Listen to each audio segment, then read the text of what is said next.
लाडकी बहीण योजना आजची मोठी अपडेट. नमस्कार महाराष्ट्र. MHB मराठी न्यूजमध्ये तुम्हा सर्वांचं स्वागत. लाडकी बहीण योजनेच्या मार्च महिन्याच्या हप्त्याबाबत आज एक अत्यंत महत्त्वाची वेळ आली आहे. आज 9 एप्रिल उजाडली आहे.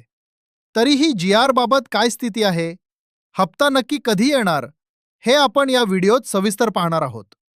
पण त्याआधी अशाच ताज्या अपडेटसाठी आपल्या चॅनलला आत्ताच सबस्क्राईब करा आणि बेल आयकॉन नक्की दाबा. आज 9 तारीख असूनही GR का नाही? मित्रांनो, आज 9 तारीख आहे. गेल्या 2 महिन्यात आपण पाहिलंय की 11 तारखेपर्यंत सामाजिक व न्याय विभागाचा GR येत असतो. मात्र आज सकाळपासून आम्ही तपासले असता कोणत्याही प्रकारचा नवीन शासन निर्णय GR अद्याप प्रसिद्ध झालेला नाही. GR येण्यास होणारा हा उशीर लाभार्थ्यांची चिंता वाढवणारा आहे. 2. उद्याची 10 तारीख शेवटची संधी. आता आपल्याकडे फक्त उद्याची म्हणजेच 10 एप्रिलची तारीख शिल्लक आहे. याचं कारण असं की 11 तारखेला शनिवार येत आहे आणि सरकारी नियमानुसार शनिवारी सहसा नवीन GR काढले जात नाहीत.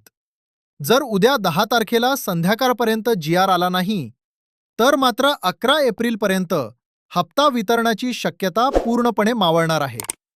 3. 19 एप्रिलपर्यंत जाणार का तारीख? सध्याची परिस्थिती पाहता यावेळेसचा GR साधारण 19 ते 20 एप्रिलच्या दरम्यान येण्याची दाट शक्यता निर्माण झाली आहे. आम्ही आधीही सांगितल्याप्रमाणे वितरणाच्या तारखांमध्ये 1 ते 2 दिवसांचा फरक पडत असतो. पण यावेळेस हा फरक जास्त असण्याची चिन्ह आहेत. जोपर्यंत GR येत नाही तोपर्यंत वितरणाची प्रक्रिया सुरू होऊ शकत नाही. अदितीताई तटकरे आणि शासनाला आमची विनंती आहे की लवकरात लवकर हा GR काढून भगिनींना दिलासा द्यावा. तर मंडळी, तुम्हाला काय वाटतं? यावेळेसचा हप्ता 19 तारखेपर्यंत जाईल का? तुमचं मत कमेंटमध्ये नक्की कळवा. व्हिडिओ आवडला असेल तर लाईक आणि शेअर करा. महाराष्ट्राच्या प्रत्येक घडामोडीसाठी MHB मराठी न्यूजला आजच सबस्क्राईब करा.